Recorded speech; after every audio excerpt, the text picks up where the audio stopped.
نقول بسم الله. صحيت من النوم عندها مشوار، مستعجلة، طلعت التليفون وطلبت من الابليكيشن اوبر وكريم عشان تنجز وتروح مشوارها. وصل الكابتن، دخلت في العربية، حاطة برفيوم او برفان، وابتدت تفتح شنطتها وتحط على ايديها كريم التنعيم.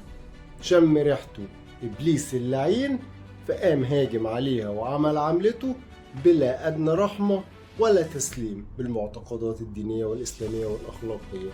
القصد يعني اللي عايزين نقوله، دي حرية شخصية ومن حق اي حد يعمل اي حاجة هو شايفها مناسبة ليه، ولكن نحط في اعتبارنا الاخرين نظرتهم ايه عشان ما نديهمش فرصة ونشجعهم وبعدين نرجع نزعل ونندم.